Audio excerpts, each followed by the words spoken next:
Hello दोस्तों, SPB study point पे आप सबका स्वागत है। दोस्तों, आज हम देखने वाले हैं प्राचीन काल में जो अभिलेख थे और जो संबंधित उससे राजा थे उसके बारे में हम एक छोटे से वीडियो में आपको बताएंगे, जिसमें बताएंगे कि कौन सा अभिलेख किस राजा से संबंधित है, क्या उसमें वर्णन है। जैसा जरूरत पड़ेगा इसमें बता देंगे, मगर मुख्य रूप से फिलहाल हम इसमें यही बताएंगे कि कौन से राजा से संबंधित कौन सा अभिलेख था। तो आइए शुरू करते हैं। अभिलेख, सबसे पहले दोस्तों जानने की जरूरत है कि अभिलेखों का अध्ययन क्या कहलाता है। तो अभिलेखों का अध्ययन एपिग्राफी कहलाता है।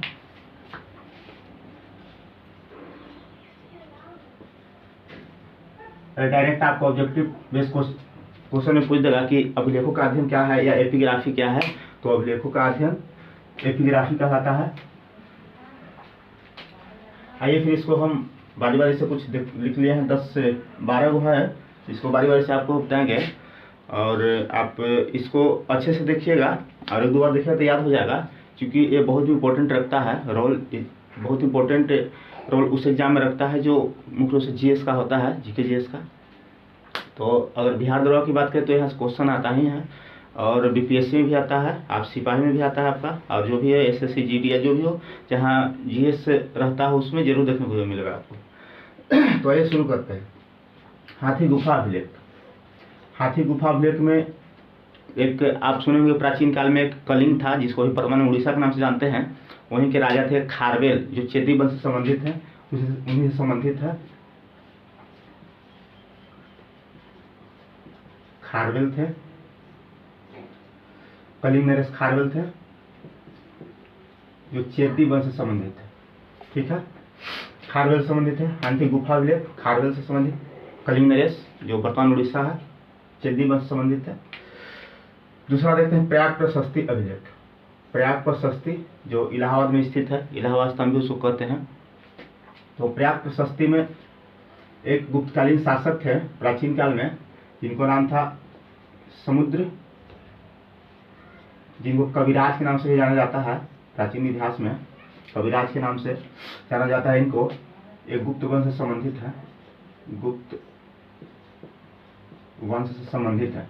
तो समुद्रगुप्त हो गए। पहला हाथी गुफा अभिलेख खारवेल से संबंधित है, जो चेदी वंश से संबंधित है, कलिंग नरेश थे।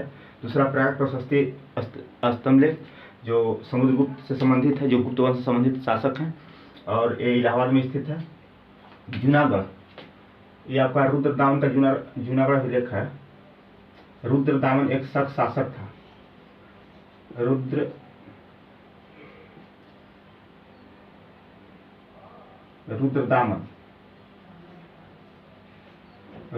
जो एक शक शासक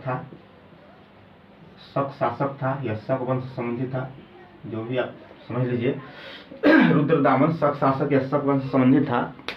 इन्होंने इसकी स्थापना करवाया था और इससे एक इम्पोर्टेंट क्वेश्चन ये बन जाता है कि ये सर्वप्रथम संस्कृत में, शुद्ध संस्कृत भाषा में इस पे जो लिखा हुआ है संस्कृत भाषा का प्रयोग हुआ है। ये जो आपका है जूनागढ़ अभिलेख, जिसमें संस्कृत भाषा का प्रयोग हुआ है और पहला शिलालेख है जो संस्कृत भाषा में लिखा गया है। आइए नेक्स्ट देखते हैं भित्री स्तंभ लेख। भित्री स्तंभ लेख में आपको एक और राजा थे, गुप्त वंश से संबंधित थे, उनको नाम था स्कंदगुप्त। स्कंदगुप्त, गुप्त लगा हुआ है, पता होगा आप लोग को, ये भी गुप्त वंश से संबंधित है। स्कंदगुप्त गुप्त वंश से संबंध रखते हैं। इसमें हूनों के आक्रमण के बारे में व्याख्या मिलती है, चर्चा इसमें है। हूनों के आक्रमण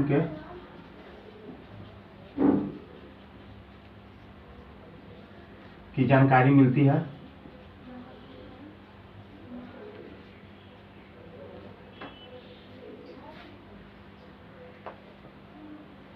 किस तरह से स्कंदगुप्त के शासनकाल में हूनों का आक्रमण हुआ था, हूनों के आक्रमण की जानकारी मिलती है। भित्री स्तंभ स्कंदगुप्त से संबंधित है, जो गुप्त से संबंधित है। इसमें हूनों के आक्रमण की जानकारी मिलती है। ग्वालियर प्रशस्ति अभिलेख, राजा भोज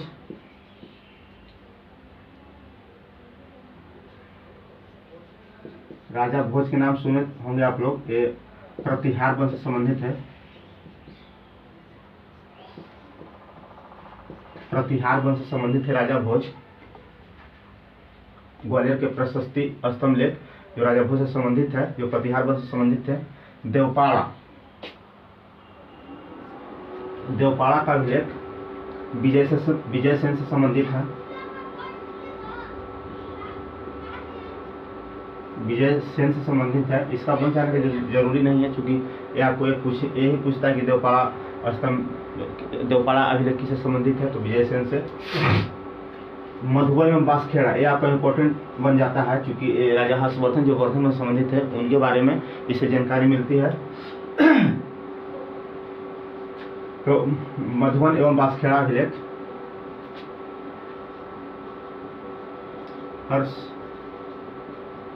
हर्षवर्धन से संबंधित है। ये वर्धन वंश के थे,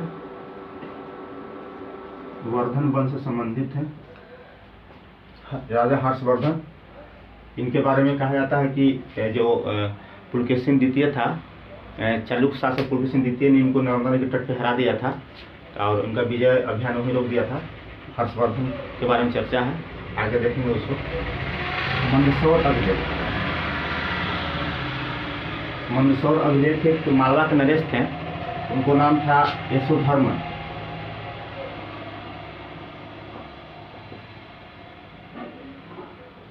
यशोधर्मन उनको नाम था और मालवा से संबंधित थे, मालवा से संबंधित थे, मालवा नरेश थे,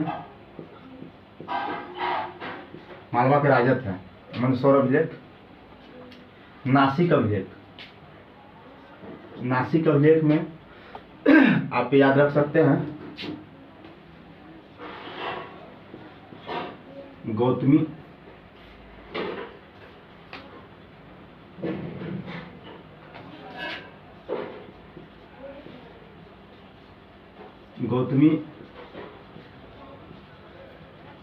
वलश्री, ये सातवाहन शासक थे।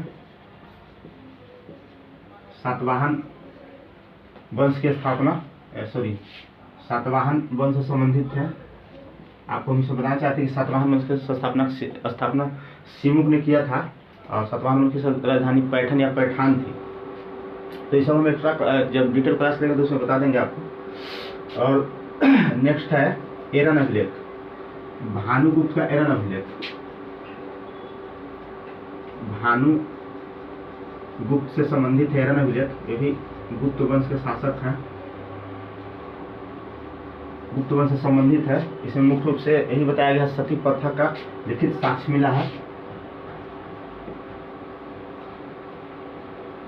सती प्रथा का प्रथम लिखित साक्ष्य इसमें मिला है।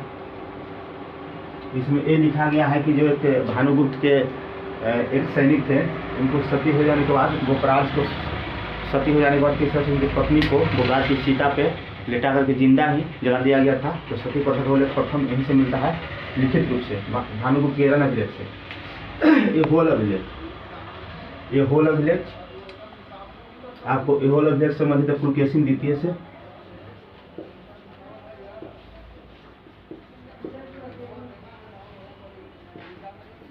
पुलकेशिन द्वितीय संबंधित है और ये आपका थे चालुक्य शासक थे।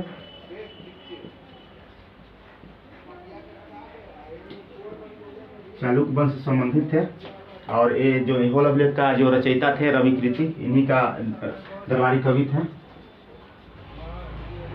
रविकृति, यही इसका रचना किए थे। और इसी में वर्णन मिलता है कि इस तरह से नर्मदा नदी के तट पर जो हर्षवर्धन को पुलकेशिन द्वितीय ने विजय अभियान को रोक दिया था या हरा दिया था, उस बारे से होल अभिलेख मिलता है। और लास्ट बच गया मेहरौली लौह स्तंभ लेख। ये भी आपका गुप्त वंश के एक शासक थे, जो बहुत ही मान लीजिए कि बहुत ही उनको प्रतापी माना जाता है और बहुत ही शक्तिशाली शासक थे। उनको नाम था चंद्रगुप्त द्वितीय या चंद्रगुप्त विक्रमादित्य।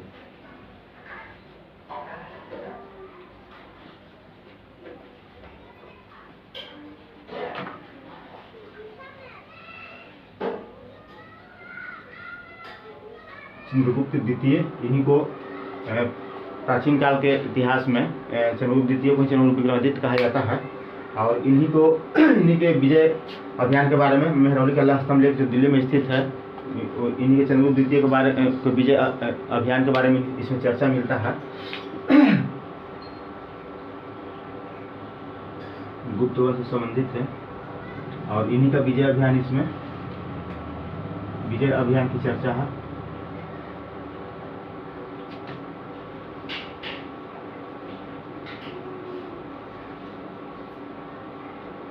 और ये बहुत ही जो मेहरौली का लौह स्तंभ लेख है अभी तक उसमें जंग नहीं लगा है, क्योंकि वो बहुत ही उत्कृष्ट और उच्च गुणवत्ता वाली लोहा से निर्मित हुई थी जो अभी दिल्ली में स्थित है। तो ये जो मेहरौली लौह स्तंभ लेख संबंधित है, जो चंद्रगुप्त द्वितीय जो गुप्त वंश शासक थे, इसमें इनकी विजय अभियान की चर्चा मिलती है। तो आइए एक बार फिर दोहरा लेते हैं।